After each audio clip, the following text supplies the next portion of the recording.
안녕하세요. 사연 채널 여러분. 저는 경기도의 한 브랜드 아파트에 거주를 하고 있는 30대 중반의 여자입니다.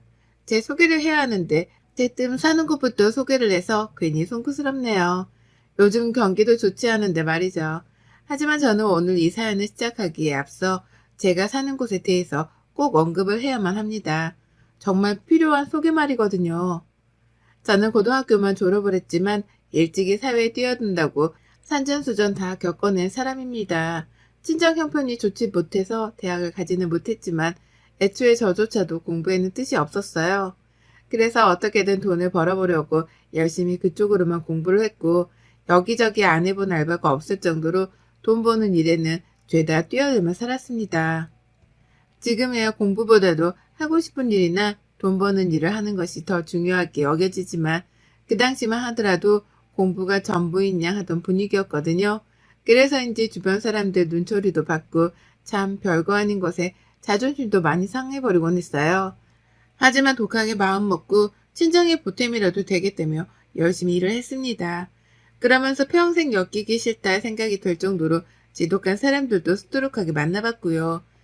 그 덕에 저는 어린 나이 때부터 사회 경험도 쌓은 동시에 인간관계에 대한 교훈도 많이 얻었답니다.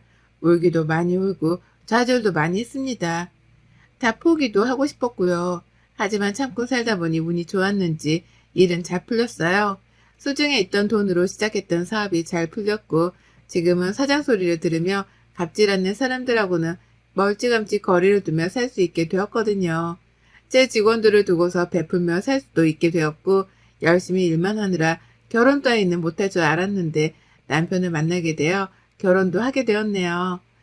지금은 남편이랑 같이 동업을 하고 있고 열심히 살면서 벌어모은 돈으로 브랜드인 아파트 하나도 장만을 했답니다. 대출은 전혀 없고요. 제 노력의 보상이라 생각을 하며 소중하게 여기고 사는 중이에요. 참고로 이 집의 지분은 제가 60% 정도 있고 남편보다 더 많이 가지고 있고요. 어디 나가서 내 집이 아파트라는 자랑을 해본 적도 없었고 그걸 자랑하려고 말을 꺼내봐야겠다는 생각을 해본 적도 없었습니다.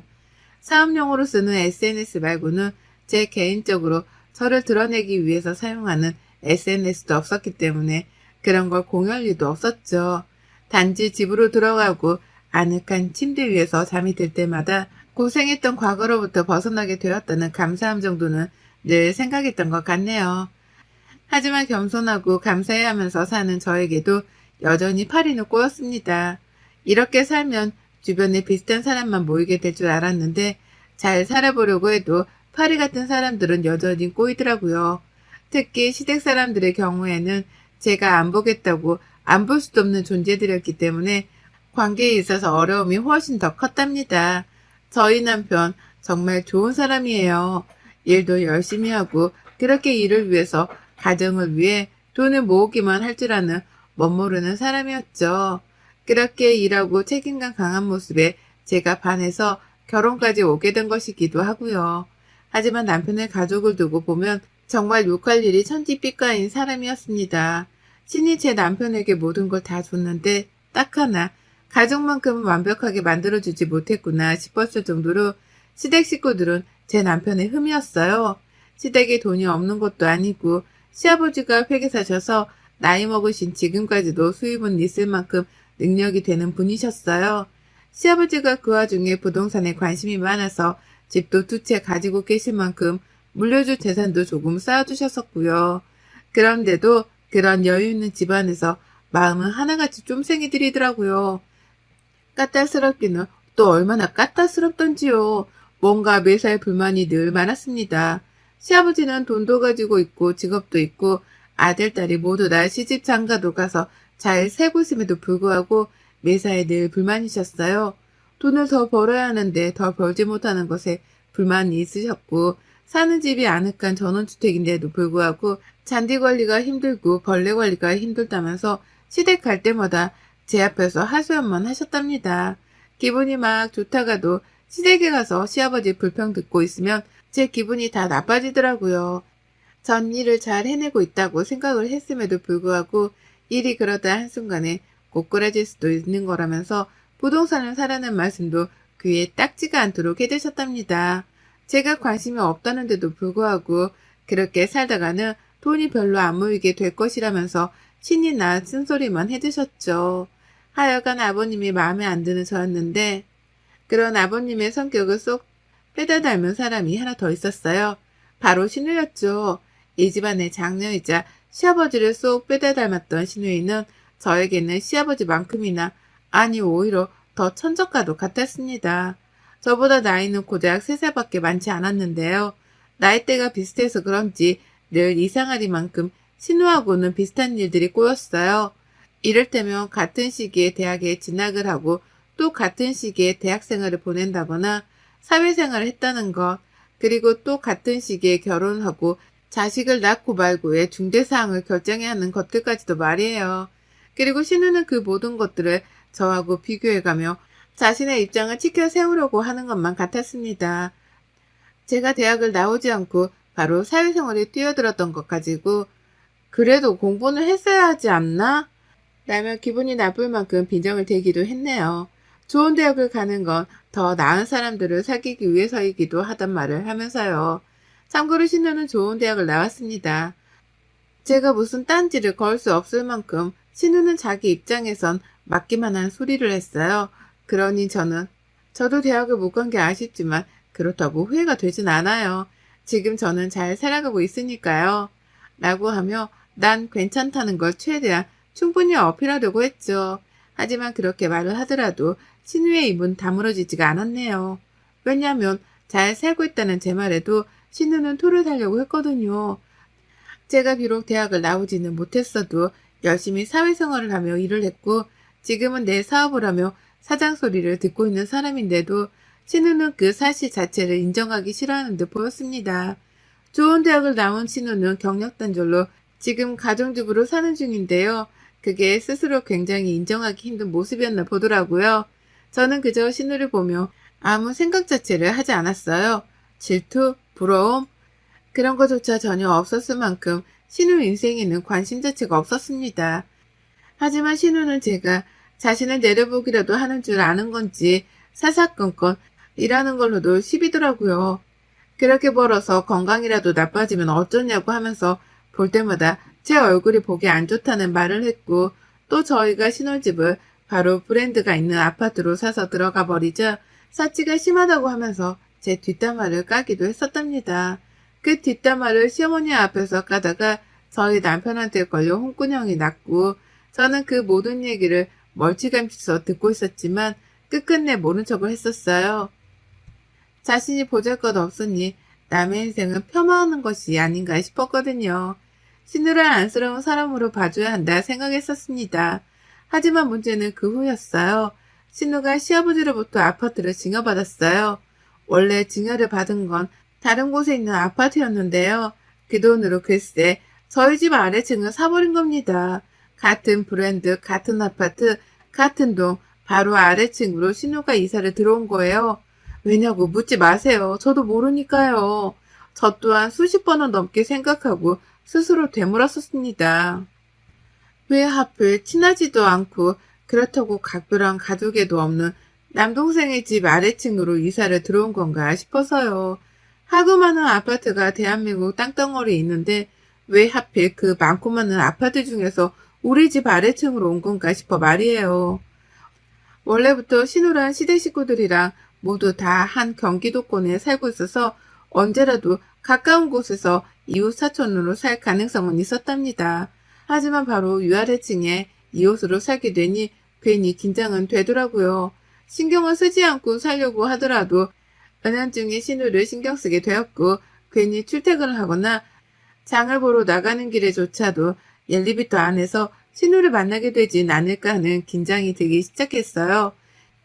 이왕이면 안 보고 안 마주치는 게 좋은 신우인데 마주치게 된다면 과연 내 기분이 괜찮을런가 싶어 걱정이 들었거든요.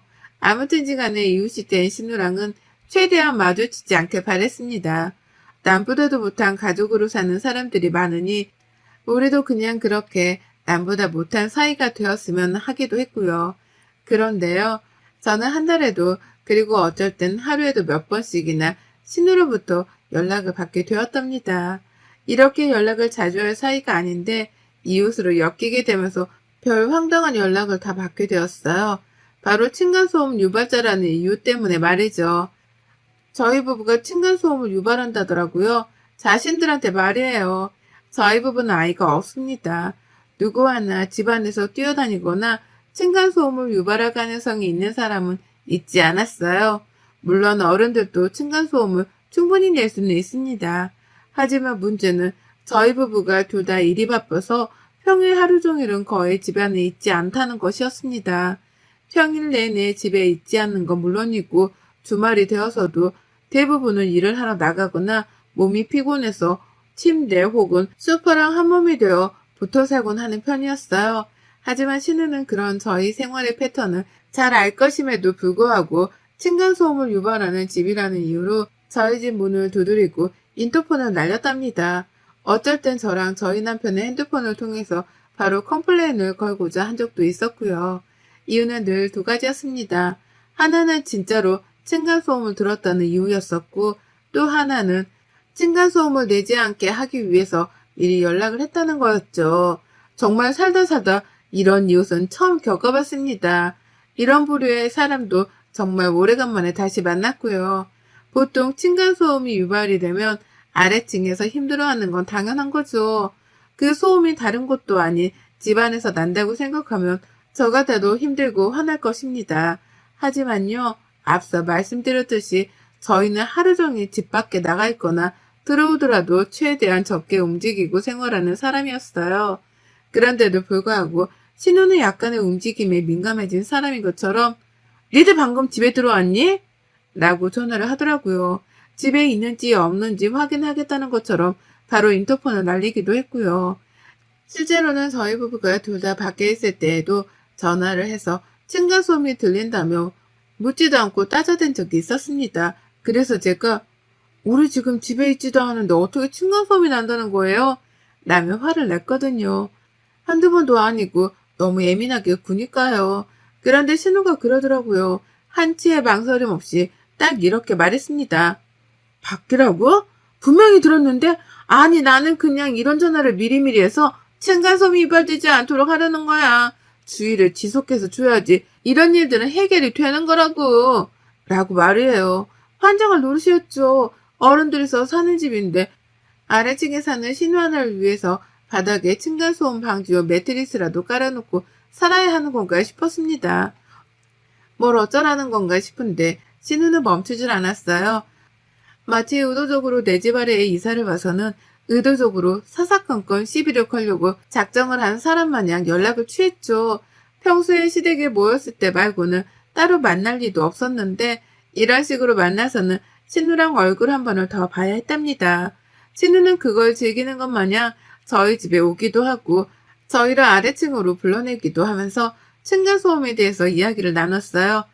그러면서 그 끝에는 자연스레 밥 먹고 갈래? 라고 부르며 옆에 두겠다 묻더라고요. 저희 집에 와서는 밥 먹었니? 밥 먹을 거면 우리 것도 해주라. 같이 먹자.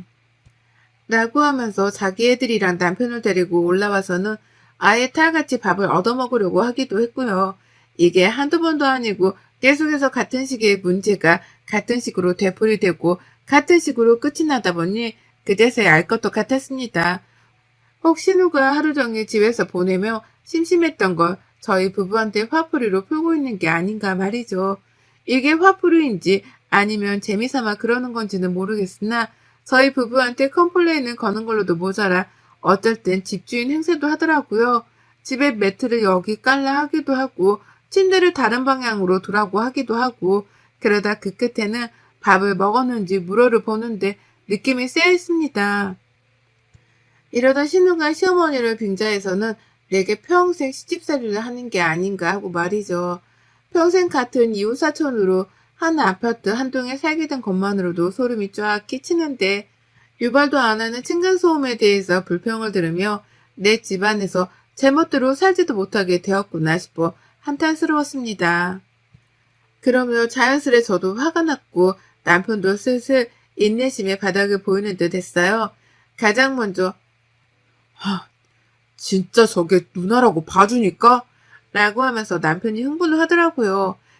일상생활에 피해까지 받을 게 불보듯 뻔히 보이기 시작하니 더 이상은 이렇게 못 산다며 저희 부부가 급기야 들고 일어나기로 결심을 했답니다. 그리고 이런 결심이 오래 서지도 않았던 때에 신우이는 아무것도 모르는 철분이 마냥 또 인터폰을 걸어왔어요. 혼자 뭐가 그리 신이 났던지 똑똑 안녕하세요. 아래층인데요. 라고 하면서 장난 반 그리고 진담 반이 섞인 말투로 말을 꺼내더라고요. 기분이 확 나빠진 저하고는 달리 신우는 신이 나서 떠들어댔습니다. 또 층간소음이 들리는데 왜 어른들이서 이렇게 쿵쿵거리며 돌아다니는 거야? 나 진짜 몇 번을 말하니 매트 하나라도 사서 이런 건 미리미리 방지를 하라니까? 라고 하면서 연소를 늘여놨죠. 그리고 저는 그 말을 다 듣기도 전에 신우의 말을 잘라먹고 대뜸 화를 냈죠. 어디가 소리가 났는데? 우리 집이 맞긴 맞아요? 이제 막 퇴근에 들어와서 힘들어 죽겠는데 짜증나게 진짜. 라고요. 얘도 안 키우는 집에서 층간소음으로 이렇게 컴플레인을 매일같이 받는 건 우리 집이 유일할 거라면서 신우한테 급격히 화를 냈습니다. 그렇게 귀가 예민하다 못해 못 참겠으면 전원주택이나 가서 살 일이지 왜 아파트에 들어와서는 이웃한테조차 피해를 주냐고요. 하지만 신우는 말을 멈추지 않았어요. 내가 하루 종일 집에서 조용하게 있다가 니들만 오면 귀가 예민해지는데 그럼 어쩌니? 내가 기껏 이렇게 말을 해줘서 이웃 피해를 하는 법을 알려주려고 했는데 너 말하는 태도 좀 봐라. 그렇게 인내심이 바닥이니 공부는커녕 대학도 안 가고 생고생해서 일이나 하고 있지. 내가 너 이럴 줄 알고 미리미리 교육을 시켜주려고 전화를 한 거야. 나한테서 배우고 전화 한 통 한 김에 같이 모여서 밥도 먹고 그러면 얼마나 좋니? 가족 사이에 너도 참 독하다 독해. 라고 하며 급기야 저를 얕보는 발언까지 뱉어냈습니다. 그 말에 벙쪄 있는데 제 뒤에 있던 남편이 먼저 집을 뛰쳐나가더라고요. 신우라 한판 뜨려고요. 그리고 저는 그 뒤를 이어 집에서 국자를 들고 뛰쳐나갔습니다. 들고 가려고 한 건 아닌데 요리하다 말고 인터폰이 울린 바람에 어쩔 수 없이 손에 든 채로 신우 집에 뛰어내려갔네요. 그리고 저는 남편보다 먼저 신우 집에 도착을 했고 신우가 문을 열어주며 얼굴을 들이내미는 그 찰나에 신우를 향해 적당히 좀 해! 라는 말과 함께 들고 있던 국자를 치켜 올렸습니다. 화가 머리 끝까지 나는 걸 겨우겨우 참고 있는 거여서 어느새 제 눈깔은 뒤집혔고 입술은 파르르 떨렸네요. 당장이라도 국자를 휘날리겠다는 각오로 신우한테 우리 집에 가자고도 했습니다. 더 해봐, 더 해보라고. 층간소음이 뭐가 어쩌겠지? 그럼 형님이 올라가서 우리 집 안에서 걸어보시던가요. 얼마나 크게 층간소음을 내는지 내가 여기서 똑바로 들어보고 있으려니까. 라고 말해요. 가뜩이나 시끄럽다고 해서 안 그래도 조용히 사는 걸 더 쥐죽은 듯이 살아주고 있었더니만 날이 갈수록 불평이 늘어나는 꼴을 더는 감당해내지 못하겠다면서 신우를 저희 집으로 데려가려 했습니다. 제가 신우 집에서 소리를 들어보겠다고 말이죠. 반말도 찍찍 내뱉고 손에는 번쩍거리는 큼지막한 스테인리스 국자도 들려있고 벼랑과 부부가 둘이 동시에 쳐들어와 소리까지 높여가며 화를 쌀벌하게 내니 우리 형님은 그제서야 정신을 번뜩 차린 듯 보였습니다. 저희 부부한테 적정선 이상으로 갑질을 하면 어떻게 되는지 그 아찔한 미래를 살짝 엿본 듯 보이기도 했죠. 아니, 내 말은 그게 아니고 라고 하면서 그제서야 자신의 말을 변명하겠다며 생전 처음으로 머쓱해하는 표정을 지어 보이는데 이거 쫄았구나 싶었습니다. 그래서 속으로 엄청 통쾌하고 꼬셔했죠. 하지만 화를 풀진 않았어요. 신우한테는 이대로 쭉 화난 척만 하면서 영 쌩을 까고 싶었거든요. 그래서 신우가 변명을 하던 말던 저는 다 필요 없고 형님의 우리 집에 가서 우리가 걷는 것처럼 걸어보라고요. 형님도 층간소음 내면 내가 가만 안 있을라니까. 집에서 하루 종일 혼자서 심심해 눈에 뵈는 게 없어요? 밖에서 일하고 들어와 힘든 사람한테 한두 번도 아니고 정말 참는데도 한계가 있다고요. 라고 하면서 속에서 삭히고만 살던 울분들을 하나둘 토해냈답니다. 그리고 결국 신우는 먼저 그 입에서 사과를 하더라고요. 제 결혼 생활이 그리 길진 않아도 지금껏 제가 보아왔던 신우 모습이란 게 있잖아요. 늘 시아버지를 닮아서 그 옆에서 같이 불평을 하고 싫은 말만 골라하며 저를 까내려 하는 내 선수인 사람이었죠. 그런데 그런 신우가 웬일로 말이 없더라고요. 이번에는 남동생까지 달려온 게 걱정스러웠는지 저희 부부 눈치란 눈치는 다 보더니만 급기야 미안하다고 다시는 전화를 걸지 않겠다는 말까지 입 밖에 내뱉었습니다. 미리미리 층간소음을 예방하기 위해서라도 전화를 걸어대던 신우였는데 웬일로 그런 사적인 전화조차 하지 않겠다며 스스로 약속을 했죠. 급기야 제가 그 말을 믿지 않은 채 화가 난 채로 집에 돌아가려고 하니 제 손을 부여잡으며 매달리다 집 안으로 급하게 뛰어 들어가더라고요. 그리고는 세상에 비닐봉다리 안에서 과일 사과를 담아주는 거예요. 얼음골에서 온 귀한 사과인데 이거 받고 화풀라고요.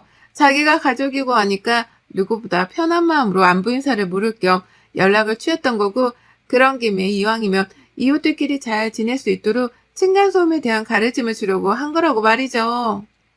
끝까지 들어봐도 신우 주장은 너무나 터무니없었습니다. 그저 신우로서 며느리한테 할 수 있는 갑질이란 갑질은 다 한 것 말고는 설명이 되질 않았죠.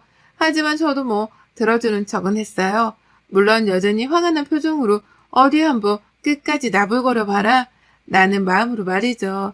그리고는 신우가 주는 사과를 받아채고는 고맙단 인사도 안 하고는 쌩하고 제 집으로 올라왔습니다. 뒤에서 남편은 여전히 화가 안 풀린다며 신우랑은 눈도 안 마주치고 저를 뒤따라 집으로 올라왔고요. 그리고 그날 신우가 미안했다며 다시 한번 인터폰으로 연락을 해왔는데 우리 남편 그 인터폰을 받자마자 전화하지 말라니까? 라며 집이 떠나가라 소리를 질러버렸어요. 그 바람에 신우는 더 입도 뻥끗거리지 못하고선 그 길로 인터폰을 끊어버렸답니다. 그리고 저희 부부는 그날 신우한테 조금의 미안한 마음도 없이 아주 제멋대로 집안을 돌아다녔답니다. 더 이상은 밑에 집에서 전화가 걸려올 것이라는 걱정 따위도 없이 아주 가볍고 편안한 마음으로 제 집안을 휘젓고 다녔어요. 보통 같으면 힘들어서 그냥 누워있고 말 날이었는데 신우를 본보기 삼아가며 아주 열심히요. 진작에 홍군형 내주면서 내 집을 편안히 여기며 살았어야 했었는데 조금 늦게 화를 표출한 저희 부부의 실수도 있는 것 같습니다. 그 실수를 만회하며 지금이라도 내 집은 내 집답게 편안히 살아보려고 해요.